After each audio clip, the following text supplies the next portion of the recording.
V D Satheesan മന്ത്രിസഭയിലെ മന്ത്രിമാരെ ഇന്നറിയാം. മന്ത്രിമാരെ തീരുമാനിക്കാനായി ഘടകകക്ഷികളുമായുള്ള കൂടിക്കാഴ്ച കന്റോൺമെന്റ് ഹൌസിൽ ആരംഭിച്ചു. കേരള കോൺഗ്രസ് ജേക്കബ് വിഭാഗവുമായി കൂടിക്കാഴ്ച നടന്നു. ജോസഫ് വിഭാഗവുമായി ചർച്ച ഉച്ചയ്ക്ക് ശേഷം തുടരും. 2 മന്ത്രിസ്ഥാനം നൽകണമെന്ന ആവശ്യത്തിൽ വിട്ടുവീഴ്ചയില്ലെന്ന് മോൻസ് ജോസഫ് പറഞ്ഞു. പ്രതികരണത്തിലേക്ക്.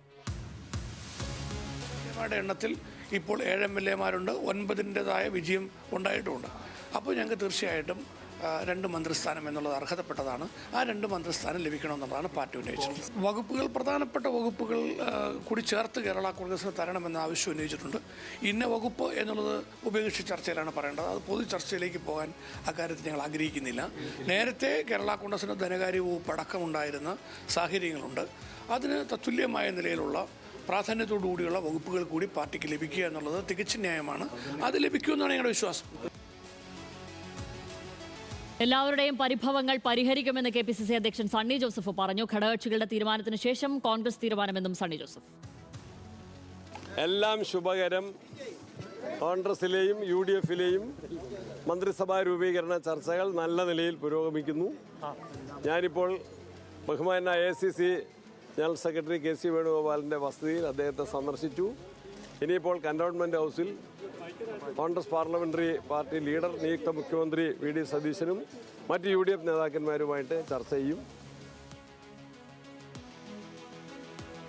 ബിനിൽ ലീല സാബുവിന്റെ വിവരങ്ങളുമായി. ബിനിൽ, ഇത് അദ്ദേഹം ചർച്ചയ്ക്ക് പോകുന്നതിന് തൊട്ട് മുൻപ് KC വേണുഗോപാലിനെ കണ്ടപ്പോൾ ഉള്ള പ്രതികരണമായിരുന്നു. അതിനുശേഷവും അദ്ദേഹം പ്രതികരിച്ചിരിക്കുന്നു. ഇന്ന് തന്നെ ആ ലിസ്റ്റ് ഉണ്ടാകുമെന്നാണല്ലോ നേരത്തെ സണ്ണി ജോസഫ് പറഞ്ഞിരിക്കുന്നത്. അതുപോലെ തന്നെ ജേക്കബ് വിഭാഗവുമായി ചർച്ച നടത്തിക്കഴിഞ്ഞു. അതിൽ ഒരു തർക്കമില്ല എന്ന് തോന്നുന്നു, അല്ലേ? പക്ഷേ PJ ജോസഫ് വിഭാഗം അത് 2 സീറ്റ് എന്നതിൽ അവർ ഉറച്ചു നിൽക്കുകയാണ്. അവരോട് ഉച്ച കഴിഞ്ഞും ചർച്ച നടത്തുമെന്നാണല്ലോ നിലവിൽ ലഭിക്കുന്ന വിവരം.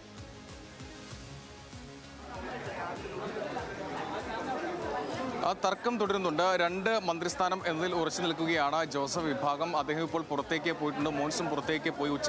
ഉച്ചയ്ക്ക് ശേഷം കൂടുതൽ ചർച്ചകൾ നടത്തും. പ്രാഥമിക ചർച്ച എന്നാണ് പറയുന്നതെങ്കിൽ പോലും 2 മന്ത്രിസ്ഥാനത്തിൽ തീരുമാനം ഇതുവരെയുമായിട്ടില്ല. ഏറ്റവും പ്രധാനപ്പെട്ടത് ലീഗിൻ്റെ ആവശ്യമാണ്. ലീഗ് 5 മന്ത്രിസ്ഥാനം ആവശ്യപ്പെട്ടിട്ടുണ്ട്. പക്ഷേ 4 എന്ന കണക്കിൽ ഉറച്ചു നിൽക്കുകയാണ് കോൺഗ്രസ്. അതിലും ചെറിയ തർക്കമുണ്ട്. അല്പസമയത്തിനുള്ളിൽ നിയുക്ത മുഖ്യമന്ത്രി VD സതീശൻ പുറത്തേക്ക് പോകും. അദ്ദേഹം ലീഗ് പാണക്കാട് അവിടെ എത്തി, ഹാളിലെത്തി അവരെ ലീഗ് നേതാക്കളെ കാണും എന്നാണ് അറിയാൻ കഴിയുന്നത്. നേരിട്ടെത്തി അത് ആ പ്രശ്നം പരിഹരിക്കാൻ തന്നെയാണ് തീരുമാനിച്ചിട്ടുള്ളത്. ആ 5 മന്ത്രിസ്ഥാനത്തിൽ പൂർണ്ണമായും തീരുമാനമായി എന്ന് പറയാൻ കഴിയില്ല. 4 മന്ത്രിസ്ഥാനത്തിൽ മാത്രമാണ് തീരുമാനമായിട്ടുള്ളത്. ചർച്ചകളിൽ അതുണ്ടാകുമെന്നാണ് ഇനി അറിയേണ്ടത്. പക്ഷേ ലീഗ് അവരുടെ 5ാം മന്ത്രിയൊക്കെ തീരുമാനിച്ച് ആ രീതിയിൽ മുന്നോട്ട് പോവുകയാണ്. ഈ മുഖ്യമന്ത്രി സ്ഥാനത്തേക്ക് VD സതീശൻ വരാൻ കാരണക്കാരായതുകൂടി, അല്ലെങ്കിൽ അത്തരമൊരു സമ്മർദ്ദം ചെലുത്തിയതുകൂടി മുസ്ലിം ലീഗാണ്. അതുകൊണ്ട് അത്തരം ചർച്ചകൾ VD സതീശൻ നേരിട്ട് നയിക്കുന്നു എന്നാണ് ഇപ്പോൾ പറയാൻ കഴിയുക. അതുകൊണ്ടാണ് അവിടേക്ക് പോയി, ലീഗ് നേതാക്കൾ കന്റോൺമെന്റ് ഹൗസിലേക്ക് എത്തിയിട്ടില്ല, അവിടേക്ക് പോയി കൂടിക്കാഴ്ച നടത്തി ഇക്കാര്യം ചർച്ച ചെയ്യും എന്നാണ് അറിയാൻ കഴിയുന്നത്. വകുപ്പുകളുടെ കാര്യത്തിലടക്കം ലീഗ് ചില തീരുമാനങ്ങൾ എടുത്തിട്ടുണ്ട്. അത് VD സതീശനെ അറിയിക്കും എന്നാണ് അറിയാൻ കഴിയുന്നത്. വ്യവസായവും അടക്കം തദ്ദേശ സ്വയംഭരണം അടക്കമുള്ള വകുപ്പുകൾ നേരത്തെ കൈകാര്യം ചെയ്തത് ലീഗാണ്. പ്രത്യേകിച്ച് വിദ്യാഭ്യാസം അടക്കമുള്ള വകുപ്പുകൾ കൈകാര്യം ചെയ്തത് ലീഗാണ് കഴിഞ്ഞ UDF സർക്കാരിൽ. അതുകൊണ്ട് ആ വകുപ്പുകൾ തന്നെയായിരിക്കും അവർ മുന്നോട്ട് വെക്കുക എന്നാണ് അറിയാൻ കഴിയുന്നത്. ഇതിൽ കൂടുതൽ ചർച്ചകൾ, തർക്കമുണ്ടെങ്കിൽ, വലിയ തർക്കങ്ങൾ മുന്നോട്ട് പോവുകയാണെങ്കിൽ പ്രധാനപ്പെട്ട നേതാക്കളൊക്കെ ഇടപെടും എന്നാണ് അറിയാൻ കഴിയുന്നത്. അവിടെ KC വേണുഗോപാലും ദീപദാസ് മുൻഷിയും ഒക്കെ ഉണ്ട്. അവരൊക്കെ വിഷയത്തിൽ ഇടപെടും. അങ്ങനെ വലിയ തർക്കത്തിൽ പോയാലെന്നാണ് അറിയാൻ കഴിയുന്നത്. നിലവിൽ ഇപ്പോൾ കന്റോൺമെന്റ് ഹൗസിലുള്ളത് അനൂപ് ജേക്കബാണ്. ചർച്ച പൂർത്തിയായി അല്പസമയത്തുള്ള അദ്ദേഹം പുറത്തേക്ക് വരും എന്ന് മനസ്സിലാക്കുകയും ചെയ്യുന്നു. എന്തായാലും ഈ ചർച്ചകൾ, മാരത്തോൺ ചർച്ചകൾ തുടരുകയാണ്. പക്ഷേ സമയം തീരെ ഇല്ല എന്നുള്ളതാണ്. ഇന്നും നാളെയും മാത്രമാണ് സമയമുള്ളത്. ആ ദിവസത്തിനുള്ളിൽ മറ്റന്നാൾ സത്യപ്രതിജ്ഞ തീരുമാനിച്ചതാണ്. 21-അംഗ മന്ത്രിസഭയാകും സത്യപ്രതിജ്ഞ ചെയ്ത് അധികാരത്തിലേക്ക് വരിക. അതുകൊണ്ട് ഈ തീരുമാനം അതിവേഗത്തിൽ വേണം. അല്പസമയം മുമ്പ് ഇവിടേക്ക് RSP നേതാക്കൾ ഷിബു ബേബി ജോണും NK പ്രേമചന്ദ്രനും അകത്തേക്ക് പോയിട്ടുണ്ട്.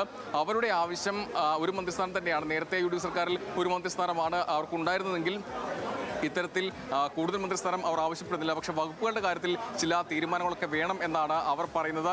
നേരത്തെ ഷിബു ബേബി ജോൺ ചെയ്തിരുന്നത് തൊഴിൽ വകുപ്പ് മന്ത്രിയായിരുന്നു അദ്ദേഹം. ആ വകുപ്പ് ഇത്തവണ വേണ്ടതില്ല എന്നൊരു നിലപാട് അവർ സ്വീകരിക്കുകയാണ്. അവർക്ക് വേണ്ടത്, അവർ പറയുന്നത്, ജലവിഭവം അല്ലെങ്കിൽ വനം, ടൂറിസം അടക്കമുള്ള വകുപ്പുകളാണ് അവർ ചോദിക്കുന്നത്.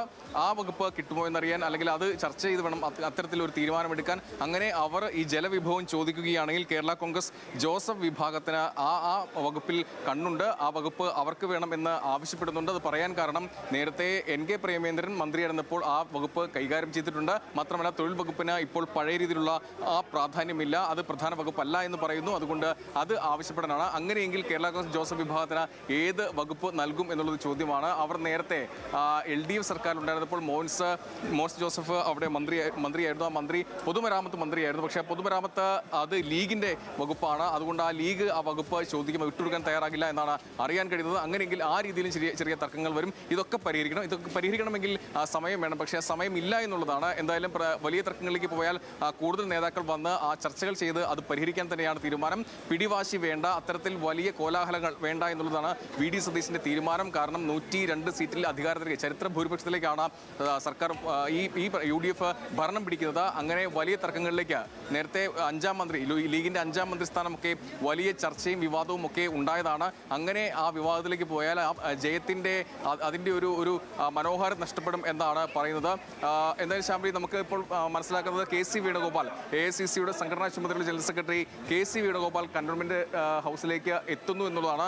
അല്പസമയത്തിനുള്ളിൽ അദ്ദേഹം ഇവിടേക്ക് വരും. പ്രതികരിക്കുമോ എന്നുള്ളത് നമുക്ക് നോക്കണം. എന്തായാലും അദ്ദേഹവും ഈ കൂടിക്കാഴ്ചയിൽ ഉഭയകക്ഷി ചർച്ചയിൽ പങ്കാളിയാകുന്നു എന്നുള്ളതാണ്. അദ്ദേഹവും ചില ഡിമാൻഡുകൾ, കോൺഗ്രസിന്റെ മന്ത്രിസ്ഥാനങ്ങളിൽ 7 മന്ത്രിസ്ഥാനം അദ്ദേഹത്തിന് വേണം എന്നുള്ള ആവശ്യം അദ്ദേഹത്തിനുണ്ട്. 7 ഇല്ലെങ്കിൽ അതിൽ വലിയ തർക്കങ്ങളിലേക്ക് പോകാൻ കഴിയില്ല. പ്രധാനപ്പെട്ട അതിൽ തന്നെ അദ്ദേഹം രമേശ് ചെന്നിത്തലയ്ക്കായി ആഭ്യന്തര വകുപ്പ് കൂടി ചോദിക്കും എന്നുള്ള വിവരങ്ങൾ കൂടി വരുന്നുണ്ടല്ലോ ഇപ്പോൾ. അതിലെന്തെങ്കിലും സ്ഥിരീകരണോ വ്യക്തതയുണ്ടോ?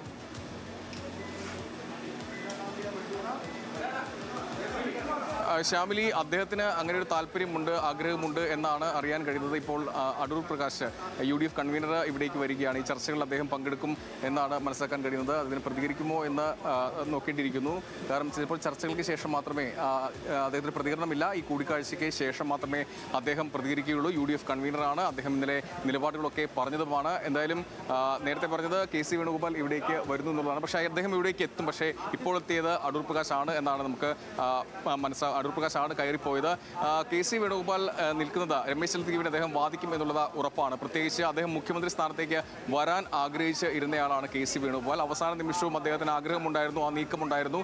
രാഹുൽ ഗാന്ധിയോട് സംസാരിച്ചതുമാണ്. പക്ഷേ സംസ്ഥാനത്തെ മുതിർന്ന നേതാക്കളും AK ആന്റണിയും VM സുധീരനും അടക്കം K മുരളീധരനടക്കം നിരന്തരം ആവശ്യപ്പെട്ടത് ഇവിടുത്തെ പൊതുവികാരം മാനിക്കണം. 5 വർഷം നയിച്ചത് VD സതീശനാണ്. അതുകൊണ്ട് അദ്ദേഹമാണ് മുഖ്യമന്ത്രിയാകാൻ യോഗ്യൻ. അങ്ങനെ തീരുമാനിക്കണമെന്നാണ് ഹൈക്കമാൻഡിനെ അറിയിച്ചത്. അത് മാത്രമല്ല, ആ രീതിയിൽ VD സതീശൻ ഇവിടേക്ക് വരുമ്പോൾ അവർ തീരുമാനിച്ചിരിക്കുന്ന ഒരു കാര്യം, എന്തായാലും അത്തരം ചർച്ചകൾ നടക്കുന്നുണ്ട്. KC വേണുഗോപാൽ ഈ ആഭ്യന്തര വകുപ്പിന് വേണ്ടി രമേശ് ചെന്നിത്തലയ്ക്ക് വേണ്ടി വാദിക്കുമെന്നുള്ളത് ഉറപ്പാണ്. സീനിയർ ആയിട്ടുള്ള നേതാവാണ് രമേശ് ചെന്നിത്തലയും. അദ്ദേഹം ഫോണിൽ സംസാരിച്ചിട്ടുണ്ട്. ദീപാദാസ് മുൻഷി എത്തി സംസാരിക്കുകയും ചെയ്തു. ദീപാദാസ് മുൻഷിയും KC വേണുഗോപാലും പരസ്പരം സംസാരിക്കുകയും ചെയ്തതാണ്. അതുകൊണ്ട് ആഭ്യന്തരം കുറഞ്ഞൊരു കാര്യത്തിലേക്ക് രമേശ് ചെന്നിത്തല വഴങ്ങാനുള്ള സാധ്യത വളരെ കുറവാണ്. കാരണം VD സതീശൻ ജൂനിയർ ആയിട്ടുള്ള രമേശ് ചെന്നിത്തലയെ സംബന്ധിച്ച് ജൂനിയർ ആയിട്ടുള്ള നേതാവാണ്. ആ മന്ത്രിസഭയിൽ ആഭ്യന്തരമല്ലാതെ മറ്റൊരു വകുപ്പിൽ ഇരിക്കുന്നത് അദ്ദേഹം ആഗ്രഹിക്കുന്നുണ്ടാവില്ല. ഒരുപക്ഷെ ആ താല്പര്യവും അദ്ദേഹത്തിന് ഇല്ല എന്നാണ് അറിയാൻ കഴിയുന്നത്.